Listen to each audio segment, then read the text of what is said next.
મિત્રો આજે આપણે વાત કરવાની છે વિક્રમભાઈ ઠાકોરની જે ફિલ્મ છે એક રાધા એક મીરા. ઘણો ટાઈમ થઈ ગયો છે મિત્રો આ ફિલ્મ જે છે યુટ્યુબમાં ક્યારે આવશે. મારામાં કોમેન્ટ તો ઘણી બધી આવે છે, તમે જાણતા છો હલબ્રુ ગામડે છે, પછી બેની બેની લાડકી છે, એવા ઘણી બધી ફિલ્મો જે છે જેમ કે સોળી સાધના છે.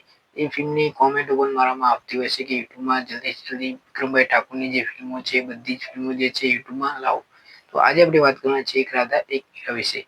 તો હજુ સુધી મારી ચેનલ સબસ્ક્રાઇબ નથી કરી તો કરી લેજો, જેથી કરીને અવનવી ગુજરાતી ફિલ્મો આવે તો તમારા સુધી પહેલા માહિતી પહોંચે.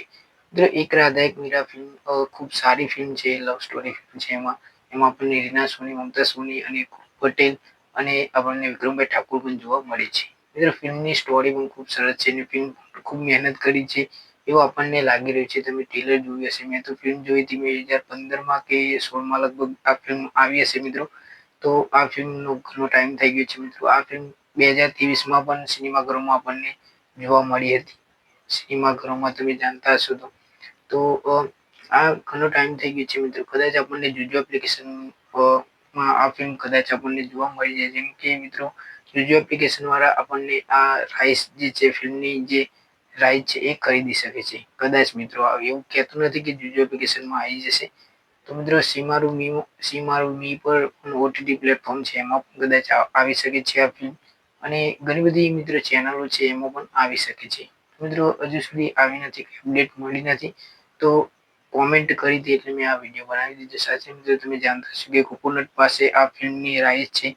તો મિત્રો એમાં થાય છે એવું કે જે ફિલ્મની રાઇટ્સ છે એના પાસે એ ફિલ્મ છે, પરંતુ એ ફિલ્મ વેચવા માંગતા નથી. કેમ કે એ ફિલ્મનું બજેટ જેટલું એમને જોતું હોય એટલું પેમેન્ટ એમને મળતું નથી.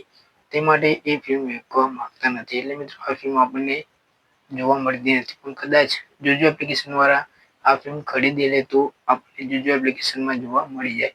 મિત્રો જુજુ એપ્લિકેશનમાં જોવા મળશે તો પેમેન્ટ લાગશે. કેમ કે તમે જાણતા હશો કે બેની બેની લાડકી અત્યારે આપણને ₹50 ભરીને આપણને આ ફિલ્મ જે છે જોવા મળે છે. એવી જ રીતે આ ફિલ્મ પણ કદાચ આપણને જોવા મળે, પરંતુ પેમેન્ટ લઈને.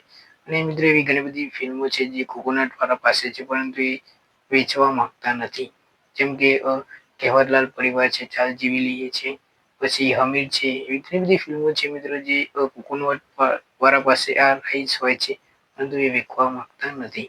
હવે જોઈએ મિત્રો આગળ શું થાય છે, કે કઈ ચેનલમાં આવે છે કે પછી ઓટીટી પ્લેટફોર્મમાં આવે છે. મને જેવી ખબર પડશે, જેવી જાણ થશે હું તમને જાણ કરી દઈશ. મળીએ નેક્સ્ટ વિડીયોમાં.